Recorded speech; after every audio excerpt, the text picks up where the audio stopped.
The Mathematicians by Arthur Feldman. This story appeared in Amazing Stories, October-November of 1953. Extensive research by Project Gutenberg at Gutenberg.org did not uncover any evidence that the U.S. copyright on this publication was renewed. They were in the garden. "Now, Zoe," said Xenia Hawkins to her 9-year-old daughter, "quit fluttering around and Papa will tell you a story." Zoe settled down in the hammock. "A true story, Papa?" "It all happened exactly like I'm going to tell you," said Drake Hawkins, pinching Zoe's rosy cheek. "Now, 2011 years ago, in 1985, figuring by the earthly calendar of that time, a tribe of beings from the dog star Sirius invaded the Earth." "And what did these beings look like, Father?" "Like humans, in many, many respects. They each had 2 arms, 2 legs, and all the other organs that humans are endowed with." "Wasn't there any difference at all between the star beings and the humans, Papa?" "There was. The newcomers, each and all, had a pair of wings covered with green feathers growing from their shoulders, and long purple tails." "How many of these beings were there, Father?" "Exactly 3,041,000 male adults and 3 female adults. These creatures first appeared on Earth, on the island of Sardinia. In 5 weeks' time, they were the masters of the entire globe." "Didn't the Earthlings fight back, Papa?" "The humans warred against the invaders using bullets, ordinary bombs, super atom bombs, and gases." "What were those things like, Father?" "Oh, they've passed out of existence long ago.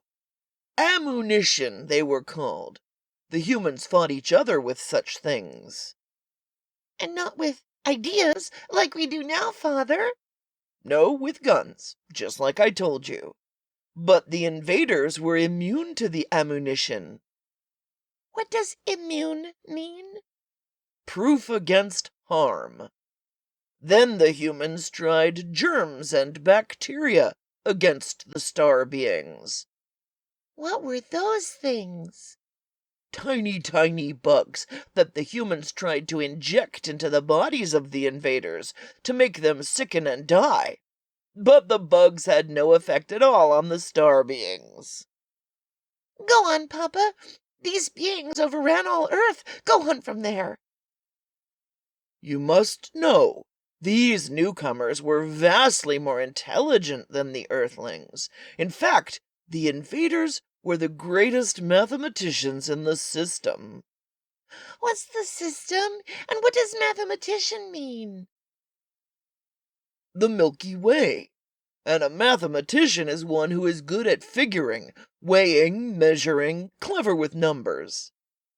"Then, Father, the invaders killed off all the Earthlings?" "Not at all. They killed many, but many others were enslaved. Just as the humans had used horses and cattle, the newcomers so used the humans. They made workers out of some, others they slaughtered for food." "Papa, what sort of language did these star beings talk?" "A very simple language, but the humans were never able to master it. So the invaders, being so much smarter, mastered all the languages of the globe." "What did the Earthlings call the invaders, Father?" "Ainvils. That only works on paper. Half angels, half devils." "Then, Papa, everything was peaceful on Earth after the Ainvils enslaved the humans?" "For a little while. Then some of the most daring of the humans, led by a man named Know-All, escaped into the interior of Greenland. This Know-All was a psychiatrist, the foremost on Earth." "What's a psychiatrist?" "A dealer in ideas." "Then he was very rich?" "He'd been the richest human on Earth. After some profound thought, Noel figured a way to rid the Earth of the Ainvilles. How, Papa? He perfected a method called the Noal-Hughes-Ilinsky technique of imbuing these Ainvilles with human emotions. What does imbuing mean? He filled them full of and made them aware of. Xenia interrupted.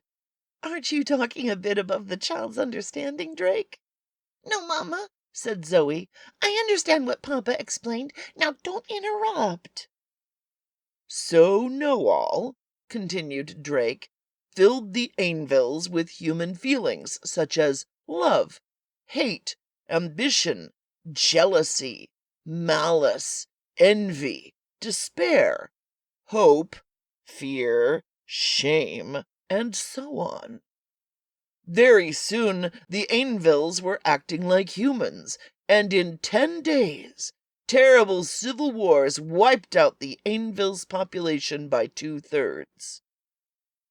Then, Papa, the Ainvilles finally killed off each other? Almost, until among them a being named Zalabar, full of saintliness and persuasion, preached the brotherhood of all Ainvilles. The invaders, quickly converted, quit their quarrels, and the Earthlings were even more enslaved. Oh, Papa, weren't Noel and his followers in Greenland awfully sad the way things had turned out? For a while. Then Noel came up with the final payoff. Is that slang, Papa? Payoff? Yes, the coup de grace. The ace in the hole that he'd saved if all else failed. I understand, Papa. The idea that would out-trump anything the other side had to offer. What was it, Father? What did they have? Noel imbued the Ainvilles with nostalgia. What is nostalgia? Homesickness.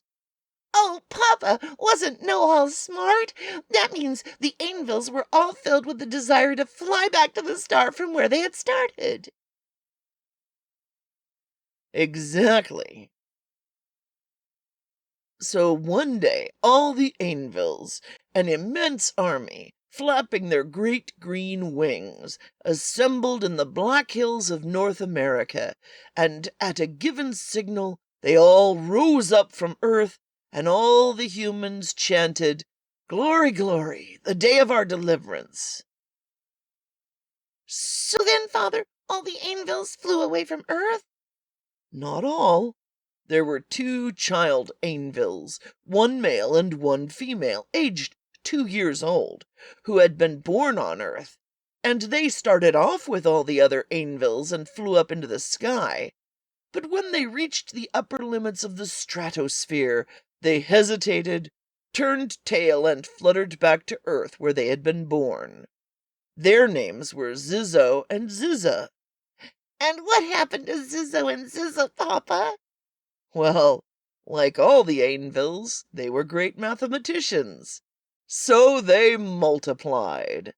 Oh, Papa, laughed Zoe, flapping her wings excitedly. That was a very nice story.